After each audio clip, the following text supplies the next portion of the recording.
আমাদের নেতা আসবে কি আসবে না সেটা আমাদের ইস্যুজ, এটা আমেরিকার ইস্যু না, এটা ভারতের ইস্যু না, এটা অন্য কোনো দেশের ইস্যু না। খালেদা জিয়ার জন্য আপনি এসএসএফ নিয়োগ করবেন, এটা ওনার কি কাজে আসতেছে? ওনার তো লাইফ থ্রেট নাই, আপনি এসএসএফটা তারেক জিয়ার জন্য নিয়োগ করেন। প্রথমত আমি দেখি যে উনি তো শুধু ওনার মায়ের কাছে আসছেন, এটা একটা সাদামাটা কথা। উনি কিন্তু সাধারণ, আবার এটা যদি আপনি দেখেন উনি কিন্তু সাধারণ মা না, উনি একটা দলের নেত্রী, উনি 3বার বাংলাদেশের প্রধানমন্ত্রী ছিলেন এবং একটা জনপ্রিয় নেত্রী বাংলাদেশের।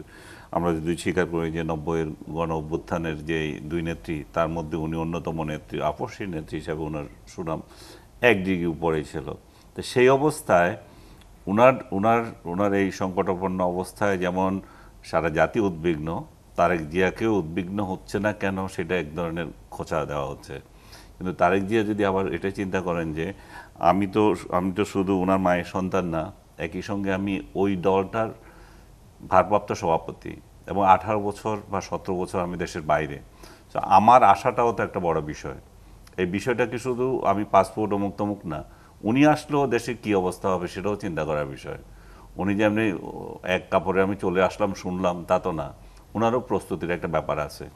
এখন যেটা নিয়ে আলাপ বেশি হচ্ছে সেটা হচ্ছে যে উনি আসছেন না কেন, উনি আসছেন না কেন, মাস থেকে মাসের দূরত্ব বেশি হলে বেটার হয় না। কিন্তু উনি যে এক লাইনের যে বিবৃতি দিয়েছেন, যেটাতে ওনার উপর শুধু নির্ভর করছে না, সেটাতেই রহস্য মানে ঘনীভূত হয়েছে।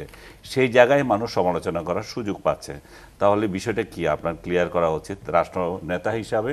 আপনি আপনার জনগণ যারা আছে, আপনার মানুষ ধরে নিচ্ছে যে আগামীতে আপনারা নইলে আরেকটা দল ক্ষমতা গ্রহণ করবেন, তো সেই প্রেক্ষিতে তাদেরকে আপনি এই ধূম্র জালে কেন রাখবেন? আপনাকে তাহলে বাধাটা কোথায়? আপনাকে বাধার ব্যাপারে 2-3টা ঘটনা হতে পারে আমি যেটুকু চিন্তা করি। প্রথমত হচ্ছে উনি রাজনীতি করবেন না, একটা মুচলেকা দিয়ে গিয়েছিলেন, সেটা কি না, যেটা আর্মিরা করেছে। কিন্তু আবার এই ধরনের সেটা তো শোনা গিয়েছিল যে সেটা 3-4 বছরের জন্য। ওইটা বলি তো, সেটা যখন 3-4 বছর না, আপনি এটা চাইলে আপনি কন্টিনিউশন করতে পারবেন, আর না চাইলে 3 দিনেও ফেলে দিতে পারবেন। এগুলো রাজনৈতিক এইসব মুচলেকার কোনো নেই, ভ্যালিডিটি নেই, আবার সময় অনুযায়ী আছে।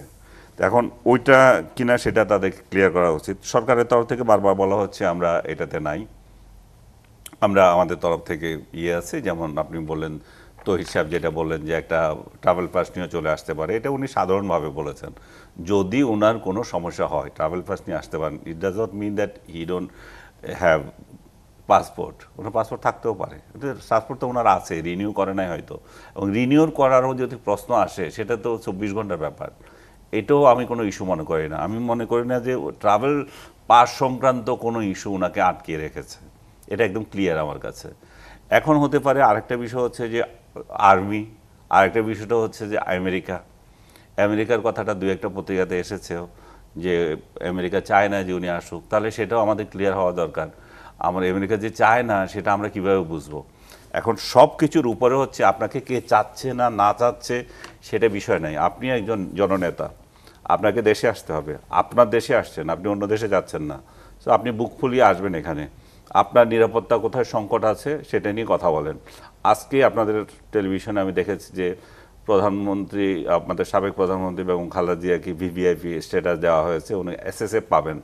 আমি মনে করি তারেক জিয়া কেন এসএসএফ পাবেন না? ওনার যদি লাইফ থ্রেট সেরকম থাকে, আমাদের এখানে আপনি যদি খেয়াল করেন যাওয়া হয়েছিল, গোপালগঞ্জে গিয়েছিল কয়েকজন নেতা, তাদের লাইফ থ্রেট দেখা দিয়েছে আর্মির বহরে, আর্মির সে কি জানি এগুলোকে বলে, ওগুলোর ভিতরে ঢুকে তারা চলে এসে, এবং তারা বাংলাদেশে কোথাও কোথাও ভ্রমণ করছে, তাদেরকে সেই বিশেষ নিরাপত্তা দিয়েছে, আর্মি দিয়েছে। আমি কক্সবাজারও দেখেছি। তো তারেক জিয়া যখন যে দলটা আগামীতে ক্ষমতায় যাবে বলে চিন্তা করি আমরা, এটা আমেরিকান ইলেকশন সহ বিভিন্ন ইলেকশন আপনি দেখবেন এরকম, যখন যারা তারেক রহমানের সাথে তো প্রধান উপদেষ্টা লন্ডনে গিয়ে দেখা করে এসেছেন, সেটাও একটা বিষয়। তাহলে উনি তো আর সেই ব্যক্তি না, তাকে দেখা করে এসছেন। তো উনার নিরাপত্তা যখন শঙ্কিত হয়, আপনি এসএসএফ নিয়োগ করেন এখানে, আপনি ঘোষণা করেন তার এখন খালেদা জিয়ার জন্য আপনি এসএসএফ নিয়োগ করবেন, এটা ওনার কি কাজে আসতেছে? ওনার তো লাইফ থ্রেট নাই। আপনি এসএসএফটা তারেক জিয়ার জন্য নিয়োগ করেন, বলেন তারেক জিয়ার জন্য আমরা এসএসএফ নিয়োগ করছি। তারেক জিয়া এবার কি বলে আমরা দেখি। ওনার লাইফ থ্রেট কোথা থেকে এসছে? ওনার লাইফ থ্রেট যদি বাইরে থেকে আসে তাহলে সেটা তো দেশের মানুষ প্রতিরোধ করবে। আমাদের নেতা আসবে কি আসবে না সেটা আমাদের ইস্যুজ, এটা আমেরিকার ইস্যু না, এটা ভারতের ইস্যু না, এটা অন্য কোনো দেশের ইস্যু না। আমাদের নেতা আমাদের দেশে আসবে, কিন্তু আমাদের দেশে এসে জি। তার যদি লাইফ রিস্ক হয় সে দায়িত্ব আমাদের সরকারকে নিতে হবে, আর সেই দায়িত্ব না নেওয়ার জন্য সরকারের উচিত এসএসএফ নিয়োগ দেওয়া তার পেছনে।